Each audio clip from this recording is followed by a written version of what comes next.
This video is sponsored by the book summary service, Blinkist. The first 100 people to use the link in the description will receive 1 week of free unlimited access, plus 25% off a full membership. What does it mean to live well and be virtuous in a world of suffering, chaos, and deterioration? What does it mean to go on living in a consciousness that is inevitably bound to the struggle of it only becoming more confused and tormented as it becomes more capable and aware? Generally speaking, most religious and philosophical concepts are spurred out of these sorts of challenges and questions. They represent humanity's attempt to overcome or deal with the deficiencies and difficulties bestowed into each pair of unrequested human hands. One perhaps especially unique example of such an attempt is the philosophy and religion of Buddhism. Somewhere between 6th and 4th century BC, in what is now southern Nepal, a boy named Siddhartha Gautama was born. He was born to an aristocratic family, his father, Shododana, being the king of a growing state in the Indian subcontinent. When Siddhartha was born, a holy messenger prophesied that he would become one of two things, either a great king or a great religious leader. When receiving this prophecy, being the conservative king that his father was, he determined that he would ensure that Siddhartha would become the former. He would ensure this by completely sheltering Siddhartha, confining him within a massive palace he had configured away and walled off from the rest of the world, rigidly filtering what was allowed in by a standard of perfect health, beauty, and luxury, constantly cleansing the palace of any signs of imperfection, discomfort, misery, ugliness, illness, and death, preventing Siddhartha from ever knowing they existed. All of this, in Shododana's mind, was to create a world that would be easy for Siddhartha to fall in love with and desire kingship of, removing any need to consider, question, or become interested in religious and spiritual domains. Throughout his childhood and into early adulthood, however, Siddhartha would, for this very reason, become increasingly curious and begin probing into life. At 29 years old, his existential curiosity finally boiled over the walls of the palace and into the unknown and prohibited kingdom of beyond. At this point, Siddhartha would make the decision to take his first journey out of the palace and into the world. In anticipation of this, in an effort to maintain the masquerade of a perfect, redeemable world, his father ordered the streets to be removed of all signs of pain, suffering, sickness, old age, and death. Despite this, however, while on his journey, Siddhartha would still happen by an extremely sick man, his body obviously blemished and written on by the conditions of his ailment. When Siddhartha saw this, he asked the chariot driver whom he was being escorted by what was wrong with the man. The chariot driver informed Siddhartha that the man was sick and explained to him what this meant. After returning to the palace for a little while, on a second journey out, at some point, Siddhartha would next be exposed to an elderly man who looked extremely feeble, frail, and wrinkled. Again, when he saw this, having never seen an elderly person of such age, he asked the driver what was wrong. The driver informed him of the phenomenon of aging and how, like that man, all human bodies grow old with time, decaying, growing unattractive, and becoming weak. Again, after returning to the palace for a little while, on a third journey out, this time, Siddhartha would encounter a funeral procession occurring through the streets, exposing him to, for the first time, a dead body. Again, Siddhartha asked what was wrong and was informed by the driver about death and the impending finite limit of all living things. Now, completely and utterly devastated by his collection of newfound insights into the fragility of the physical body, the temporal horizon of age, and the finite, terminating nature of existence of which all living things, including himself, would inevitably face, he felt the final straw break, destroying his comfortable, sheltered, youthful image of the world and replacing it with its true, horrifying one. Realizing this truth of the world, now, Siddhartha could no longer return and stay in the palace. Rather, he found himself compelled by a new quest to overcome and deal with this image of life. On a fourth journey, Siddhartha, now seeking answers, noticed a meditating holy man in the city who seemed to be at complete peace amidst the horrors that surrounded him. Curious about the man's apparent ability to attain such a state, after inquiring into him, Siddhartha would become inspired and spend the following many months on a sort of spiritual quest, seeking holy practices, ideas, and answers. However, being a very pragmatic and inquisitive man by this point, refusing to mindlessly agree with the conventions, orthodoxies, and blind faiths required for many of the religious ideas and practices of the time, Siddhartha found himself at the very brink of available ideologies and methods, still completely unsatisfied. At some point, along with a group of several other men, Siddhartha would engage in the extreme radical spiritual practice known as asceticism, which involves a complete renunciation of earthly indulgences and pleasures in an attempt to deprive the body and free the self. After many months of starving himself into an unrecognizably weak, malnourished, skin-draped collection of bones, Siddhartha still had found nothing in the form of answers or resolutions to life. He could not think straight, and the extreme physical deprivation only created more futile suffering. And so, he began to eat food again, returning back somewhere into the middle of the two extremes. Now, ostracized by the ascetic men for what they felt was giving up, Siddhartha would continue on his own, meditating alone in the forest away from the rest of the entire world. He would continue to both eat and meditate, not depriving his body, nor pursuing much beyond what his body needed for basic comfort. Throughout this period, Siddhartha would experience a collection of introspective realizations, and it was here that Siddhartha would begin to formulate his fundamental philosophical tenets, and it was here that Siddhartha's story would become the story of the Buddha, or the Enlightened One. In this moment, Buddhism would begin its journey in human history, challenging and changing the course of religious, social, and philosophical orthodoxy forever. In truth, it isn't clear how much of the Buddha's story is real or fable, if not entirely fable. Most of what is known about the Buddha and his teachings are based on oral accounts that were written down centuries after his death, leaving plenty of room for various interpretations and supplementary details to be added and twisted.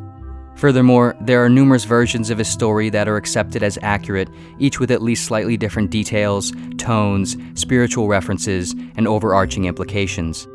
However, regardless of literal accuracy and variation, the general story of the Buddha arguably always remains the same at its core. It is a story of us all. The story of growing up, becoming curious and tempted, seeking to move out and beyond the borders of the sheltered reality maintained by our parents, society, and our underdeveloped psyche, beginning to discover life's contaminated horrors for the first time, and the extreme lengths we often go to in order to try to understand, overcome, and escape them. In terms of Buddha's specific philosophical ideas, his core principles are contained in what he termed the Four Noble Truths. The first noble truth being that life is fundamentally suffering. No matter who or what, all living things are bound and connected by this intrinsic existential quality of suffering in its broadest sense. The second noble truth proposes that this suffering is a consequence of our desires and attachments. The third truth, in a revolutionary way of thinking for its time, goes on to argue that since suffering is a product of attachment and desire, one can personally overcome and end suffering by eliminating or recalibrating their desires and attachments. The fourth and final noble truth contains the steps Buddha believed were necessary to do so. This collection of steps would be named the Noble Eightfold Path, also often referred to as the Middle Way. These 8 steps include right view, right intention, right speech, right action, right livelihood, right effort, right mindfulness, and right concentration. These concepts are not so much steps to be achieved or discovered in a linear order, but rather a wheel of actively circulating behaviors and wisdoms that one must constantly be turning. In broad summary, it essentially calls for the practice of wisdom, humanistic morality through universal compassion, moderation, self-knowledge, and reaching enlightenment or nirvana through non-attachment and the elimination of desire. Essential to the success of Buddha's teachings is this final idea of non-attachment and no desire. Admittedly, this concept can sound rather convoluted or at the very least counterintuitive at first, but it starts by recognizing the true nature of the self, which is, in at least one interpretation of the Buddha's teachings, non-self, or emptiness.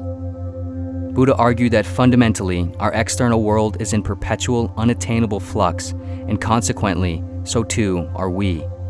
We are but collections of constantly changing qualitative interactions between the world and our thoughts, and thus, the idea of a fixed, independent, identifiable self is a delusion. This is essential to understand because it suggests that the self that we are trying to satisfy, escape, or eternalize never even really exists in the first place. Rather, the capital I that we describe is merely a state of emptiness constantly being filled and emptied by the succession of each moment. This concept can perhaps be experienced distinctly when one considers how there is no real central point of sensation and experience when one experiences something like smell, mental vision, taste, memory, or emotion. Of course, they can be pointed to the mind, but where in the mind? After the nose, who or what is smelling? Or, let's say, if you imagined a purple cat right now and visualized it in your head, where is the purple cat? How is the purple cat? Where are you seeing it from? There is just a blank emptiness filled up by the interacting thoughts and sensations of the moment, all becoming one constantly changing hybrid of self and material world. Buddha's teachings are about reorienting our view of ourself so that we see this, that there is none, so we can then reorient our view of the world. According to the Buddha, we suffer not as a result of not having enough things like money, status, success, or ideal external circumstances, but because the desire for such things is attached to the impossible delusion of a permanent self capable of being satisfied by desire. And the only way out of this is ending, or at least attempting to reduce, one's dependence on such desires and attachments, living with some form of restrained moderation and conquering the prodding delusion of self. Though one may conquer 1,000 times 1,000 men in battle, yet he indeed is the noblest victor who conquers himself. Self-conquest is far better than the conquest of others. Not even a god, an angel, Mara, or Brahma can turn into defeat the victory of a person who is self-subdued and ever restrained in conduct, said the Buddha. Of course, Buddhism is not without its shortcomings and outdated artifacts. For secular types, its religious association can likely pose its fair share of problems. And outside of this, just in terms of its general core principle, can one truly desire no desire? Does this work as a final desire, ceasing the very thing required to enact it? Or does it create a mirage effect that holds us in further submission to it? Moreover, to what extent do we really have any control over our desires, the information we encounter, and how it all works together to affect us?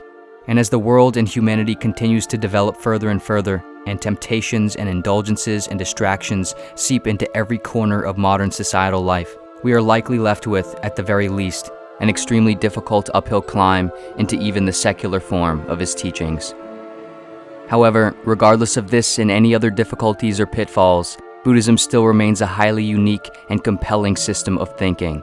Over millennia, it has seen many different iterations, interpretations, updates, and effects, not only in the East, but also in the West, even influencing many significant Western philosophers by the likes of Arthur Schopenhauer, Friedrich Nietzsche, Ralph Waldo Emerson, Emile Cioran, Alan Watts, likely David Hume, and many others.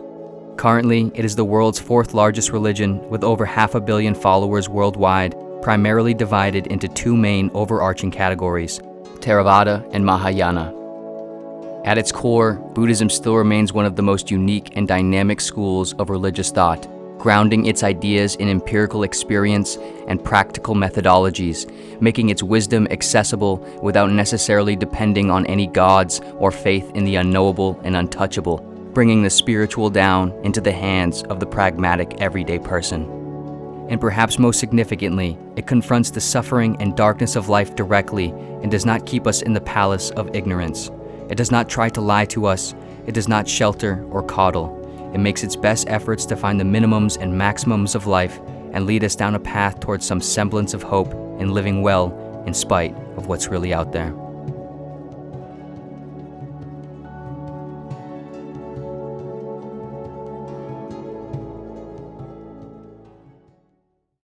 This video was sponsored by Blinkist. With the new year beginning, that additional motivation to start or improve habits is possibly doing its little annual dance in the back of your head. Of course, the new year is really no more than just one day turning into another with a different arbitrary number attached to it.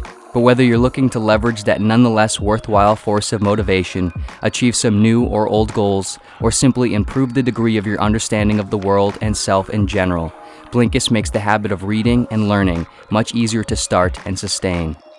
Blinkist is a book summary app that condenses over 3,000 nonfiction books into around 15-minute summaries, providing the main ideas and key takeaways in a convenient amount of time.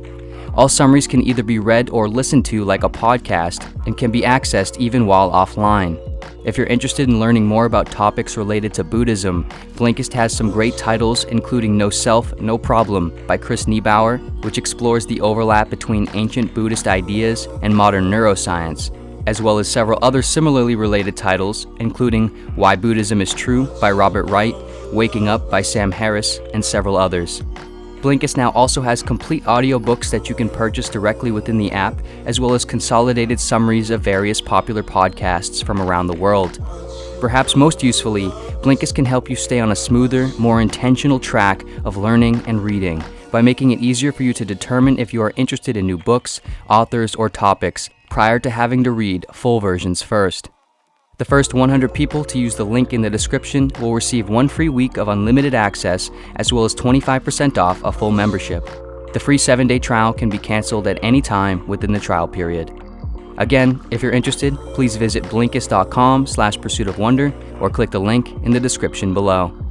And of course, thank you so much for watching in general, and see you next video.